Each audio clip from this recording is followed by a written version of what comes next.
I'm Finn. I'm the very, very new director of Open House and Open City. I started when the pandemic started. My first week was the first week of lockdown back in March. A very weird time to start a job. I don't necessarily recommend it if any of you are thinking of starting a job. Try and avoid timing it to coincide with the global health crisis. But it's been a fascinating and interesting year. And I think the Open House, the book that we published, that Owen edited, Fatema contributed to, has been one of the real highlights of what has been a kind of slightly mad time at Open City. But I just wanted to give you a sort of flavor of where this thing came from. So Open City is a very complicated organization, as maybe this slide full of pictures from stuff we've got up to over the last, well, sort of during the pandemic, actually. This is a summary of our year in pictures, as this slide kind of suggests. On the one hand, we have 47 affiliate organizations around the world, from Taipei to Lagos, who all stage open house festivals in cities around the world. On the other hand, we run a whole lot of education programs, particularly with underrepresented communities. But the thing that we're probably most famous for is the Open House Festival, a festival which started in London in 1992 and now takes place all over the world in different cities. And I want to give you like a little kind of history of that project through pamphlets. So this is the first ever printed thing that accompanied an open house festival. This is from February 1993. And it kind of started off as really just a listings of stuff that was happening in the architecture world. So there's like REBA stuff in here. There's like Proto-Architecture Foundation stuff in here. And the idea was that Open House thought that interesting conversations were happening in the world of architecture, in the world of urbanism, but they were often happening in a way that didn't engage the general public. And that that maybe Open House could come along and be a kind of filter to let the wider, the great unwashed, normal people, general public into some of these conversations. And if it did that some of these important conversations about the future of the city might become quite popular, but also might become sort of part of the national debate.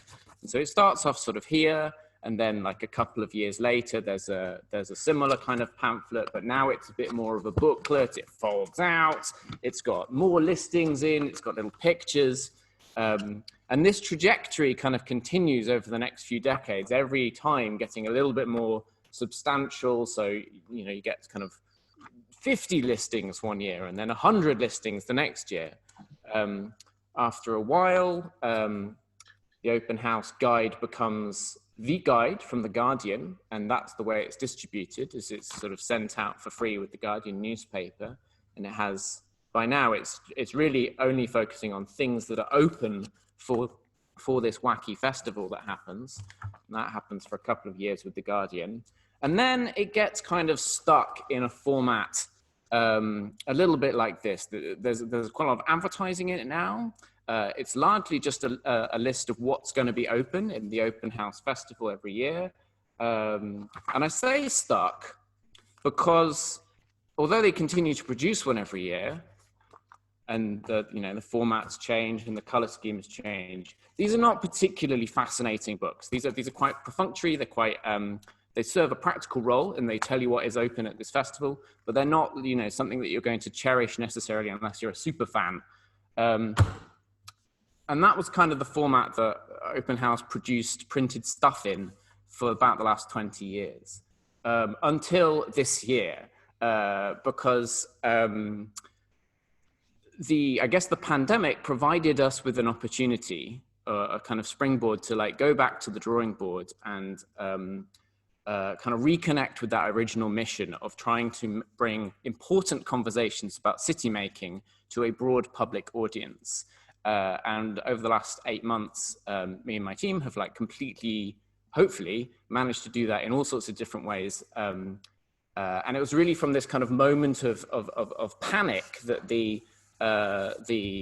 this book kind of arrived, because we realized very quickly it would be a very silly idea to produce a listings of a festival that might or might not happen in 4 months' time when restrictions are changing every 5 minutes. So that we kind of wrote that idea off entirely, and rather than doing no book, felt maybe there's an opportunity to do something kind of a bit more substantial. Maybe there's an opportunity to make a kind of proper editorially led book.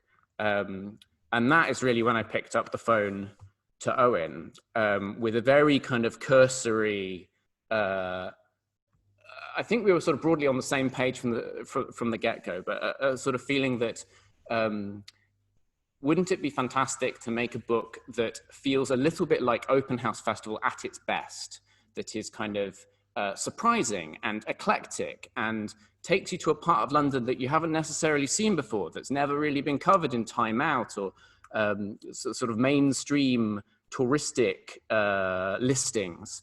And I think we both felt that the book should be of London, and that it should be representative of the many stories that make up London. So many different kinds of people, but also many different kinds of writing. And hopefully that's something we've accomplished.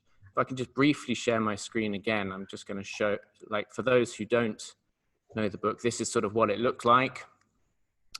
It's designed by Studio Christopher Victor, who I think actually did the graphics for this whole AF Book Week.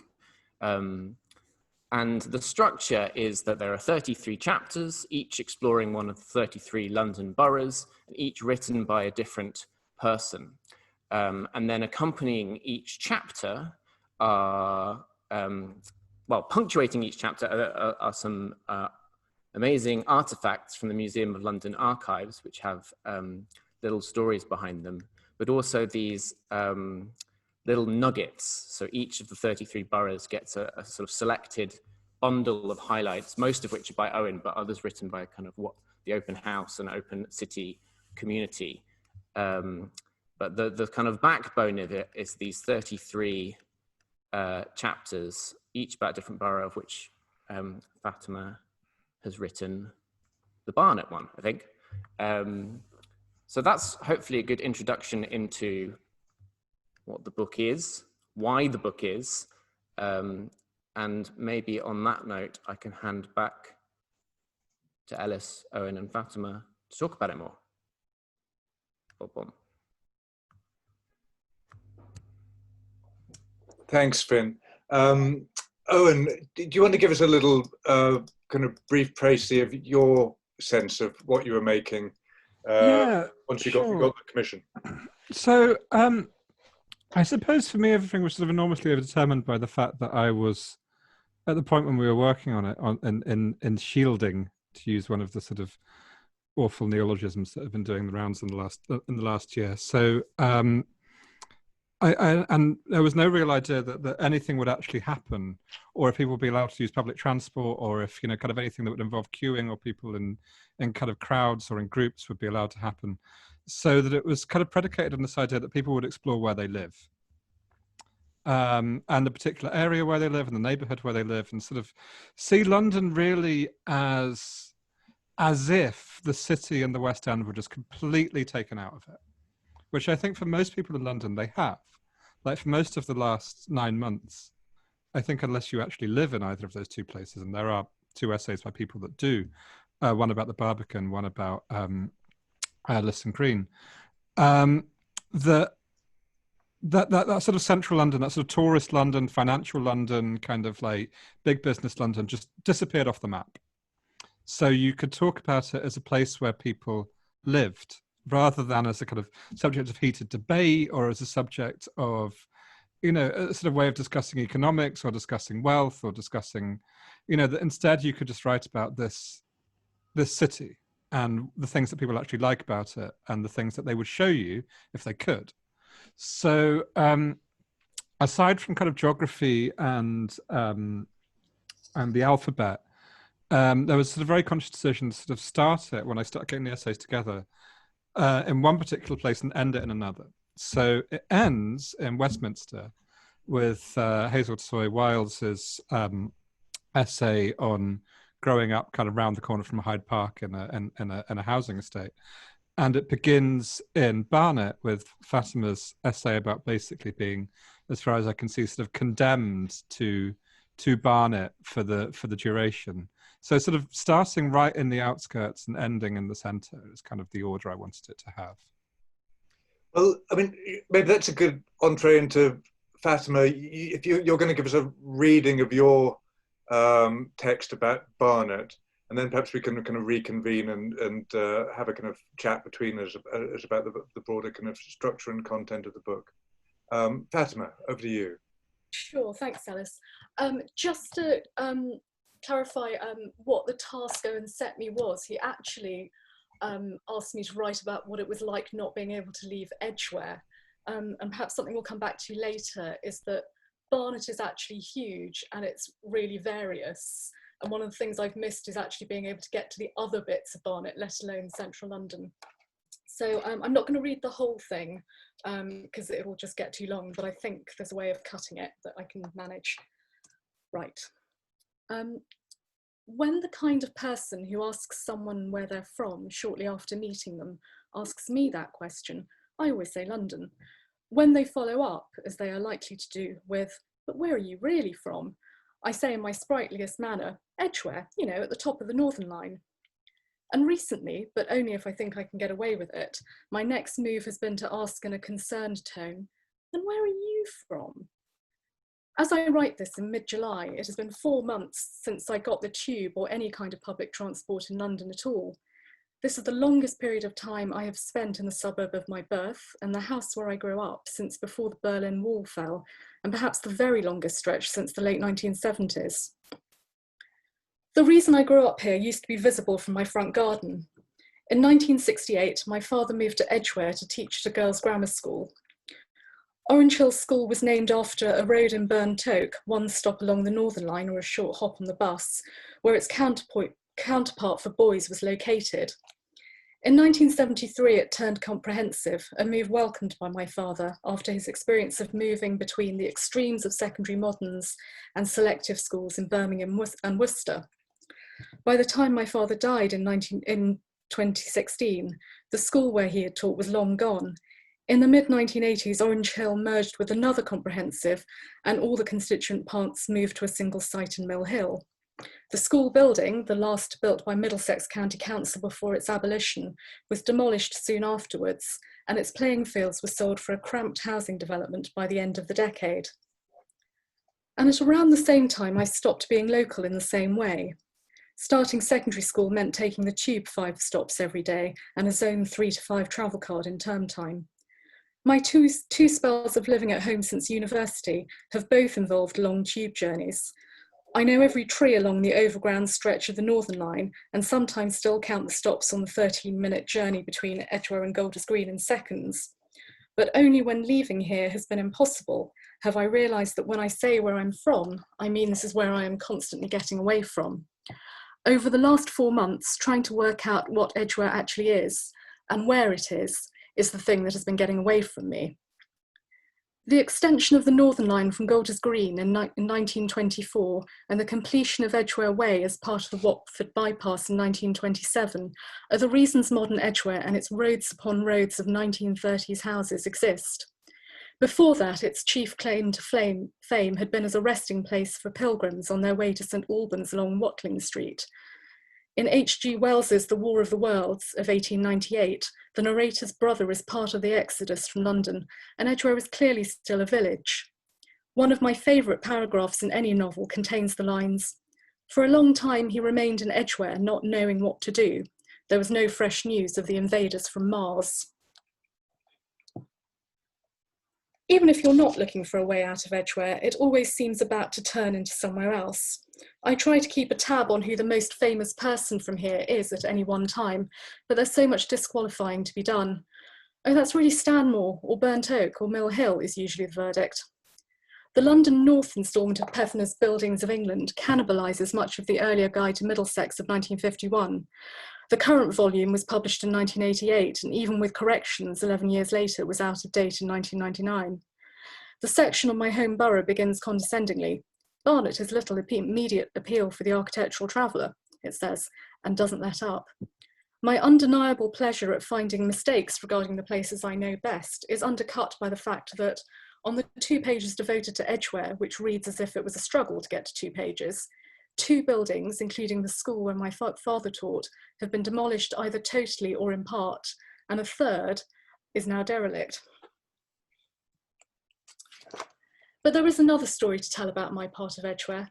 My contemporaries may have moved away long ago, not much sign of boomeranging here, and their parents are getting on, but families with young children are moving in everywhere. And lockdown led to an unexpected new development. I tend not to remember my dreams, but the ones I do hang on to are usually set in the Hampstead Garden suburb, Kentish town, or in tube stations, my social climbing subconscious aspiring to be an NW something again, or just out of here.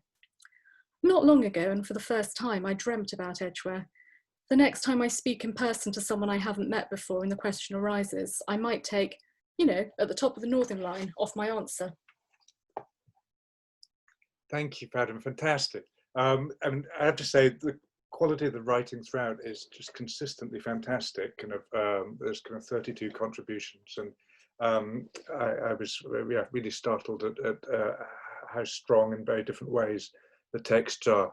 And maybe I can see in the chat room we also have in the audience we have a number of other contributors to the book. It'd be great to hear from them and from everybody, everyone in the audience. So if you've got questions or comments, just pitch them in the chat box, and I'll pass you the microphone. But maybe I could sort of really begin just with asking. I was struck by a comment in Owen's introduction, where Owen, you talk about the extent to which London has become a sort of a bogeyman, a kind of fantasy in kind of tabloid discussions kind of over the last few years, from people out, particularly in the context of Brexit. London is the home of the metropolitan elite, and it's this sort of monolithic identity. I wondered, I was kind of interested in the having kind of put together these 32 contributions. Do you feel that to what extent do Londoners feel that they belong to London? Is there such a thing as a London identity, or how far does it have a kind of purchase?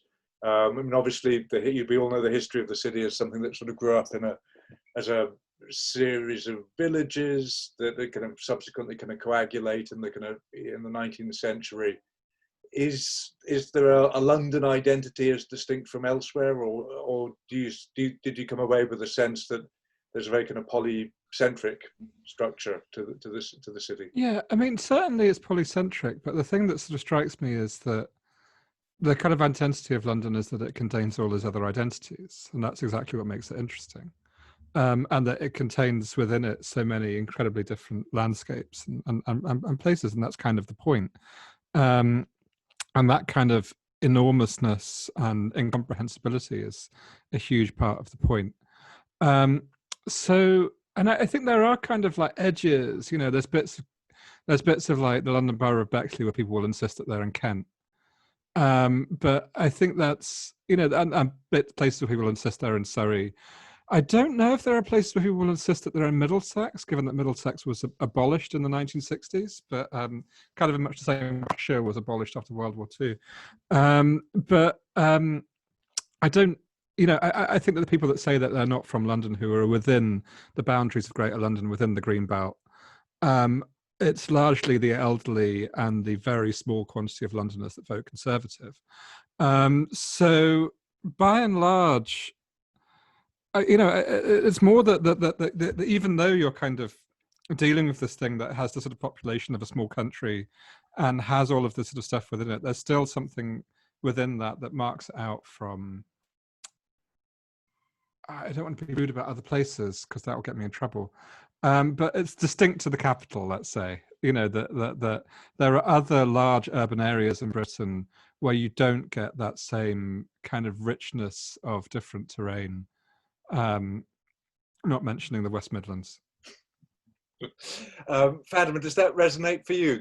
I mean, your piece is very nuanced in the quite local identities that defined your kind of childhood. But did you always feel there was you identified as a Londoner first and foremost? Probably, but I've always enjoyed coming from somewhere, sort of growing up somewhere that most people don't really know. So if you say it, so that answer of Edgware actually means there isn't very much that people can pin on it. So that's just another layer of London being various.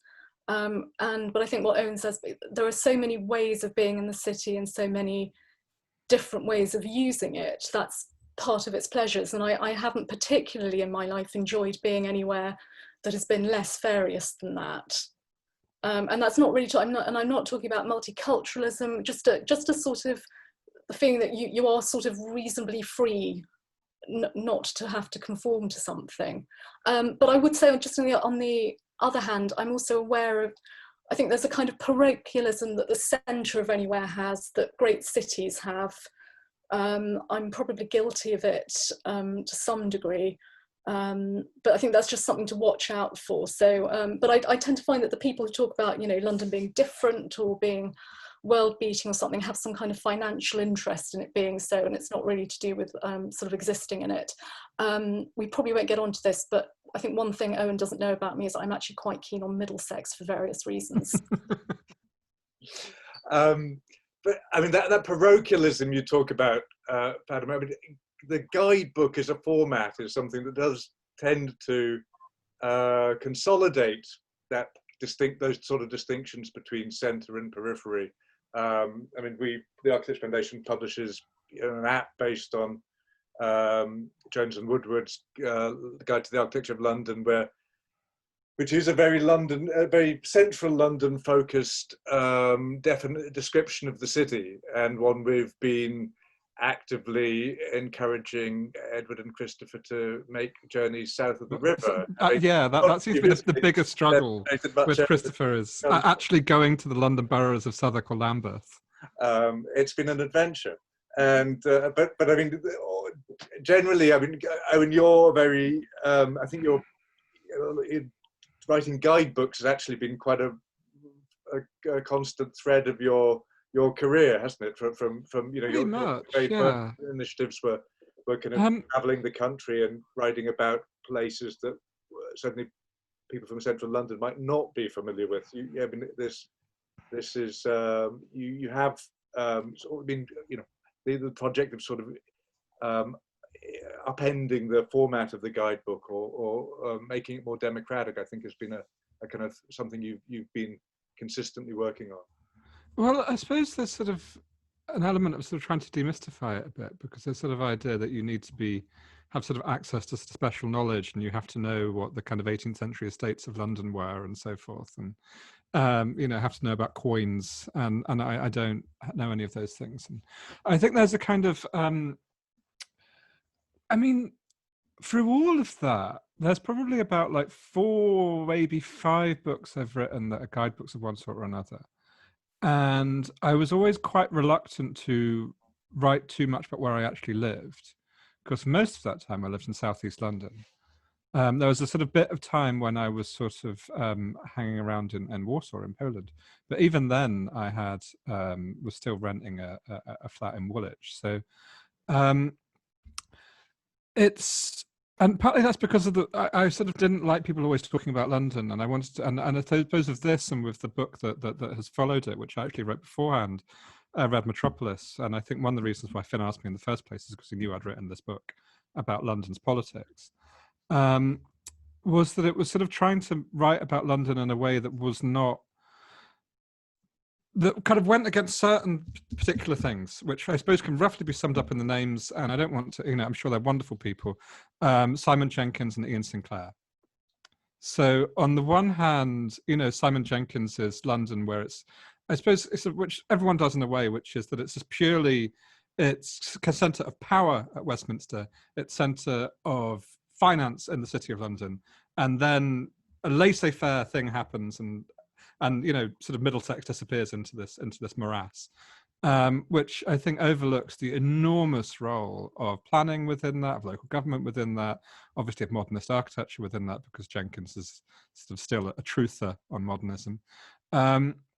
So on the one hand, there's that, the kind of laissez-faire city, and then there's the kind of the sort of hauntological, you know, the ghosts of Jack the Hat McVitie. As I walked down, you know, Stratford High Street, I felt myself, you know, visited by the ghost of William Blake.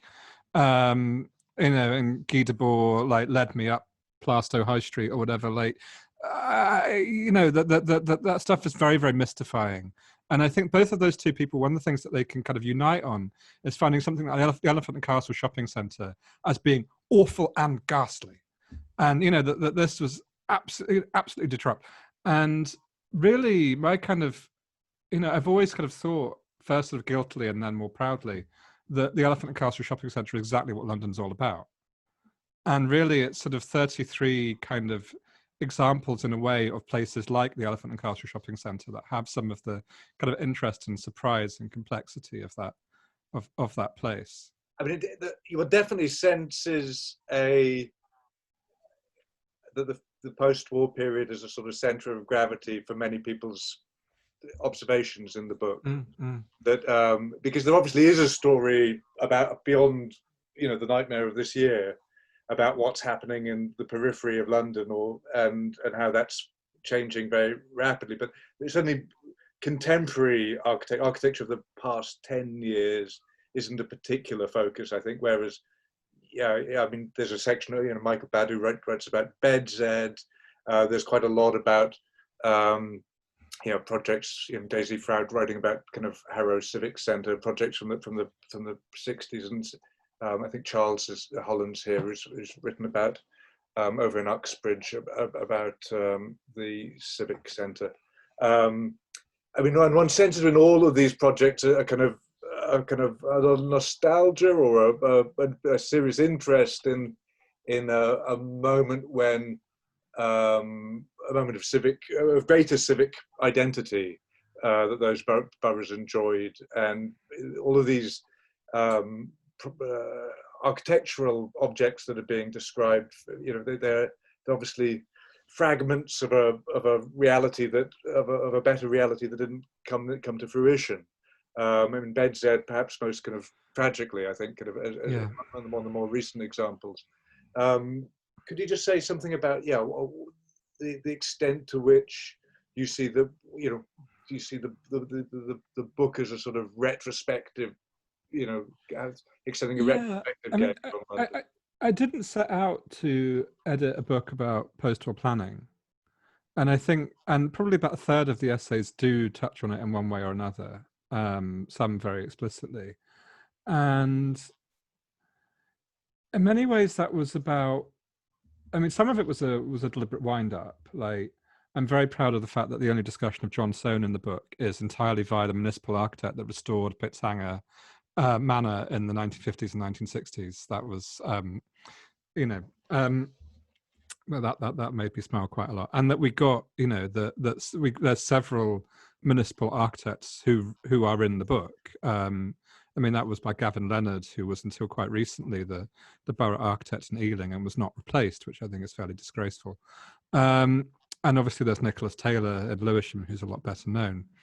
But I think really it came from, I mean, obviously it's no particular mystery that I like this sort of thing and I find it important. But some of it is also about the things that stop you going mad in a situation in which you're in quarantine. So the kind of values of a municipal housing estate or a municipal park are very much kind of contrary to the values of the way that London, I think, has been run since around 1986, which is, does the house have character? Does it have value? Is it historic? Can you sell it at a large profit? You know, or even can you sublet it at a large profit? And the idea of, so it's sort of seen either as purely aesthetic or purely financial. And one of the things that sort of struck me in the first lockdown, and the things that I was kind of finding, this isn't quite so bad as I thought it would be, being locked up in my flat for 5 months, is the way that the particular area I live in, which is a sort of very sort of an estate on the edge of a Georgian street, basically. That there's loads and loads of green space that was put there by Camberwell Metropolitan Borough Council when they built it in the 1950s, and there's a big balcony, and that those two things are far more important than whether or not it has like leaded lights, or whether or not it was designed by Bertold Lebetkin, or whatever. Like, just those simple things just, you know, had an enormous effect on quality of life. And those are really, really, really common values in London housing.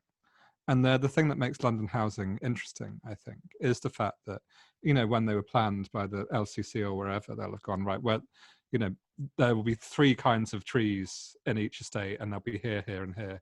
And we'll make sure that there's a balcony and so forth. And, you know, that really is how you don't go funny in the head, I think. So it kind of, and so lots of it was about trying to sort of praise those particular municipal values, really, and not really talk about them as a sort of, not that this is an interesting story within itself, but not talk about them as a sort of tragic or failed or ended project, but talk about the fact that loads of people have these nice spaces, even in, you know, quite kind of humble housing, because of that project, and they still have them, and that's why, you know, this is sort of more bearable than some of us thought it would be.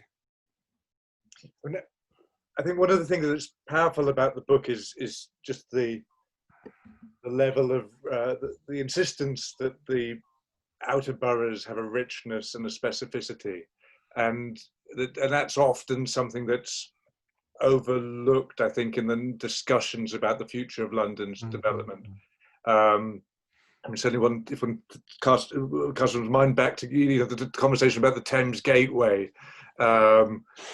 where you know, we had sort of, you know, Prescott flying over this expanse of tabula rasa by helicopter. I mean, that sort of observation of the outer London is really a territory kind of just simply ripe for development. It kind of persists, and you know, particularly a sense that we're going to be dealing with the increase in population of the city through the provision of transport hubs, hubs of high density housing at transport exchanges around the periphery, you know, the kind that you see in somewhere like Lewisham, you know, kind of that's kind of cropped up in kind of recently. So, but it does feel like this the insistence on the architectural and social particularity of the outer boroughs is potentially a sort of a counter strategy against that kind of thinking of centre and periphery, and an insistence ultimately on London as a polycentric structure, which can have a you know, where the variety is its great strength. Yeah, maybe I can butt in very quickly, but like I hate that phrase "ripe for development," and the way that the way that sort of the GLA or developers sort of treat almost like the entire of Zone 3 and outwards as ripe for development, as if there's nothing there already. As you know, this is just this sort of weird brownfield wastescape that could be kind of turned into something else by the flick of an investor's wrist. And so I do think that there's a maybe it's quite subtle, but like there is no central London mentioned in the contents page. And that was a sort of very gentle suggestion that maybe this idea of London that is like a sort of business core surrounded by suburbia is like a fundamentally silly one, and that London could be understood in a much more I don't know, detailed or sympathetic way, and that the parts of London that actually, to be honest, you know, most of us live in, like, unless you're kind of really quite rich, you probably live in Zone 3 or beyond. And that these places deserve better from our discourse, from being framed as ripe for development. I personally am interested in a kind of a future where we don't buy into this idea that London will grow and grow and grow forever and become like, you know, a Lagos, like a sort of super city of millions and millions of people. It already is, right? Like if you added up the populations of the 40 biggest cities in America, so Chicago, New York, LA, and so on, you added them all up into one giant super city, that would still be a smaller city relative to the population of the United States as a whole, compared to like London as a proportion of the UK as a whole. We're incredibly big considering how small this island is. And I think there is a case to be made for kind of ending the kind of gold rush of constant expansionism, and maybe making a case for, maybe that's partly how you address this kind of the thing you sort of started off talking about, the idea that London is the metropolitan elite and it's this kind of pariah that sucks the life out of the UK. In the one sense, yeah, that's sort of true. Like London gets a lot of things that you don't get if you're in Sheffield. On the other hand, it's not true, and that normal people living in London have much more in common with normal people living in West Brom or Sheffield or anywhere else than they do with the kind of the neighbours a lot of the time. You know, right, the thing that I often think of, like Emma Dent Code, who's in the book, recently worked on a report about, you know, inequalities in Kensington and Chelsea.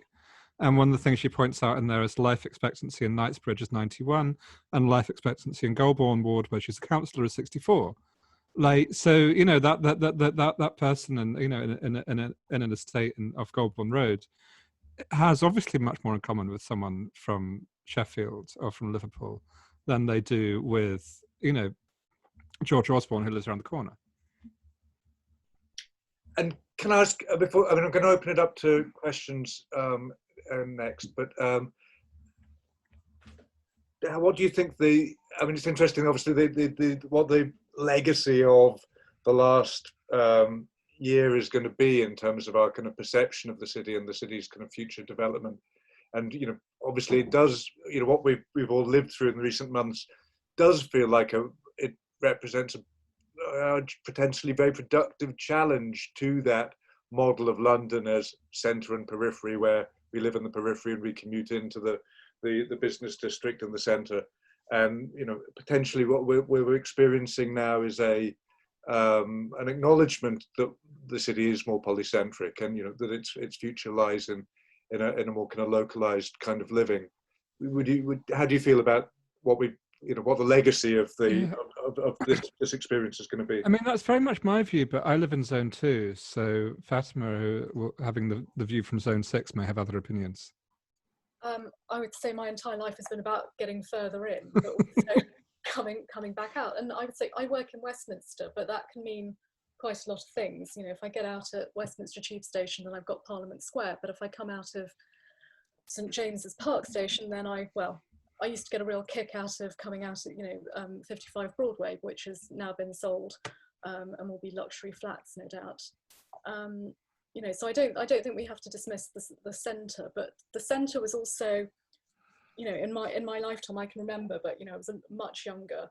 You know, I thought everything exciting happened in Zone 2. You know, and you had people with really interesting jobs and not very much money who could live in King's Cross and Camden and Kentish Town and, you know, Euston. Let's have some questions from the audience. I've got a Miguel Felci. Miguel, can you unmute yourself? Oh, thank you. Hi there. No, I was just wondering about the pictures that Phineas showed from the book. And he mentioned something about an object. I think it was from the London Museum or something like that. So I was wondering how did it happen, these choices of the pictures that were they there just to illustrate the text, or did they tell an interesting story about the place or the book? Thank you. The illustrations, you know, for each chapter are illustrations of those chapters, but the illustrations from the Museum of London, which Rosa chose, and it's a shame Rosa's not here actually, in this call, because she'll have a much better explanation of what they're each doing there than I will. I think Finn was more in on this than I was. So Finn, if you could come in on this. Yeah, sure. I mean, so you have to understand that this book was not like a normal book. Normal books take a long time to write. They're often quite controlled processes. This was like a real team effort in response to a crisis, right? We felt like we needed to do something for our audience who largely were going to be stuck at home, not able to get out and about. And there was a kind of impetus behind this book. Like we've talked about, it's kind of what it says about the city and what it says about London, but like at a very kind of human level, we wanted to make something really nice for the thousands and thousands of people who come to open house every year and who maybe wouldn't be able to do that in September. So there was a lot of energy going into it from Owen, but also from us, but also from Rosa, who was the graphic designer. And I think she went like way above and beyond what a kind of graphic designer would normally bring to the table. So obviously she, chose paper stocks and made font recommendations and did the cover and so on.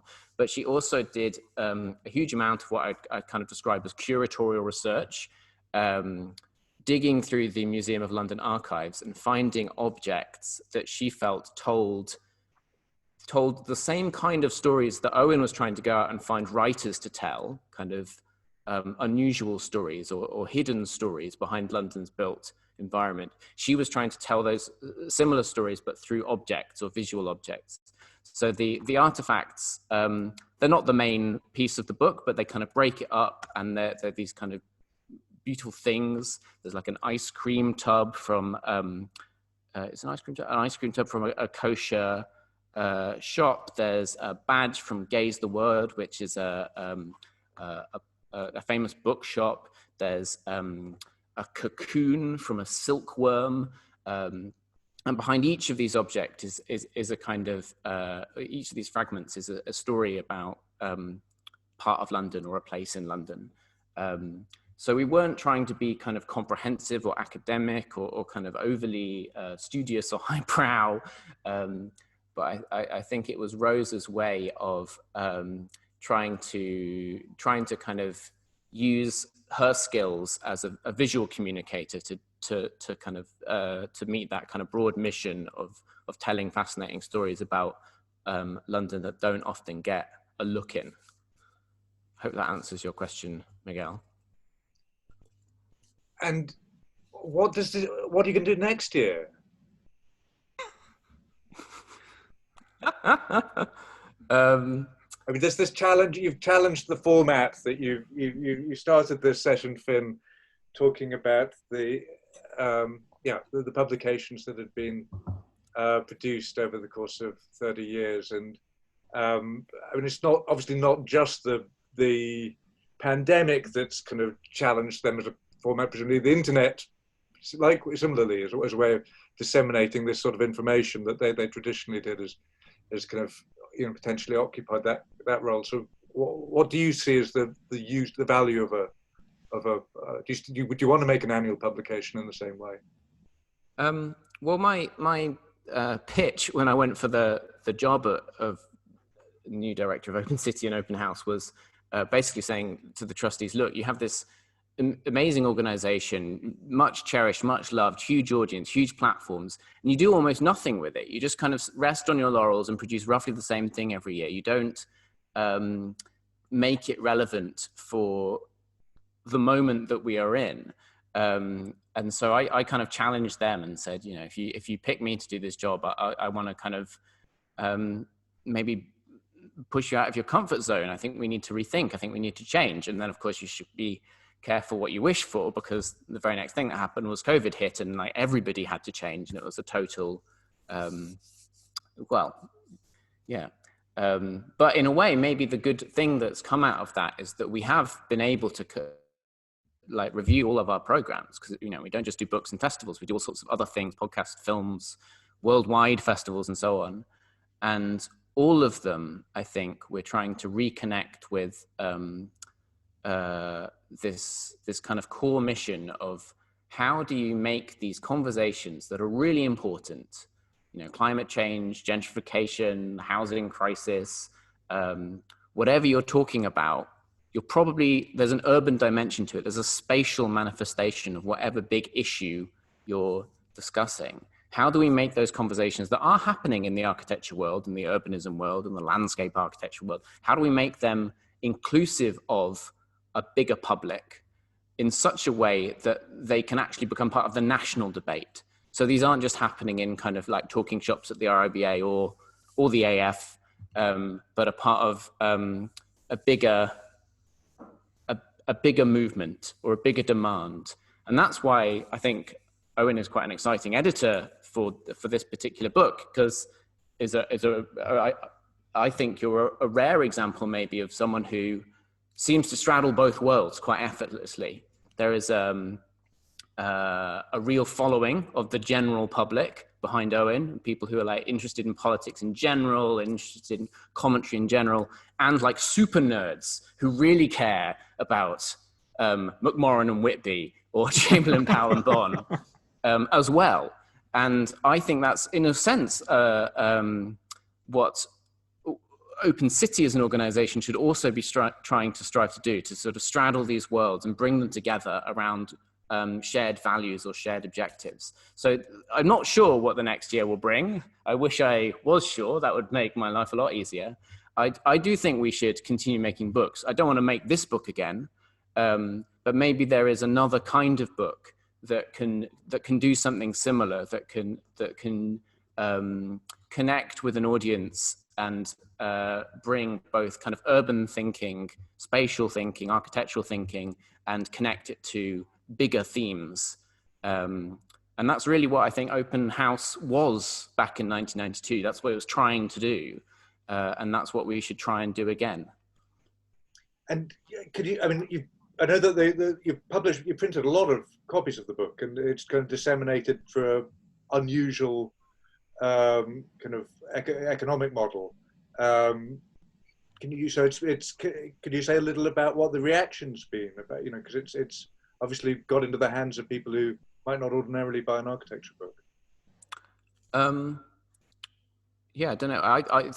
Well, maybe Owen and Fatema have seen reactions to, but I think it's been received really well. I mean, we're a kind of we're an untested quantity as a publisher, so it's been a little hard to get kind of big hitting reviews or, you know, get it in every bookshop in the land. But I think the people who have taken the time to engage with it, even briefly, have been really impressed and really inspired. The business model is extremely eccentric in that we try and get a little bit of money from all of the London boroughs and then take chunks of that, and that's kind of what paid for it. But we also invested a ton from our reserves as a charity, in the kind of hope that this will help us to kind of weather the pandemic. And if you do want to buy the alternative guide to the London boroughs, you can do so at the Open City shop. You can get a 40% discount until 8 p.m. tonight.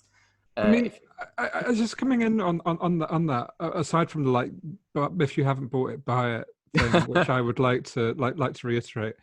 I suppose I didn't. I remember saying that I didn't want 2020 to be on the cover. You know, that it wouldn't be an open house guide that would then only be kept on the bookshelves of those who go to open house every year and really into it, but would be a book that would hopefully endure about a particular time and a particular place. So hopefully, even if it doesn't sell immediately, history will absolve it. I'm just going to jump in with a quick. I think I was surprised when it came through the letterbox at just how handsome an object it is. Almost ludicrously so, but it's also, there's something lovely about the contrast between really quite ordinary places, certainly anywhere I mentioned, but lots of other people as well, and the sort of the way the book has been produced, and that's a sort of really nice tension. I'm not going to just. We had one comment of the question saying, "Is the book predominantly essay-based, or does it also function as a practical guidebook that can lead you around a borough?" I'd say, yeah. I mean, there's a page at the back of each of the 32 sections, isn't there, with maybe half a dozen sort of things to see in the borough. But yeah, predominantly the main meat of the thing is certainly these fantastic essays. Oh, some of them are very much guides. Like you can, like, I mean, Joshua Abbott's essay, comes from, I asked him to do because of this modernism and Metroland guide, and was as if a fragment from that of kind of like, if you are in Enfield, you go from here and then here and then here. And there's other essays as well, like the one on Kensington and Chelsea, that you could actually use as a walking guide if you wanted to. But it's trying to do some other things as well.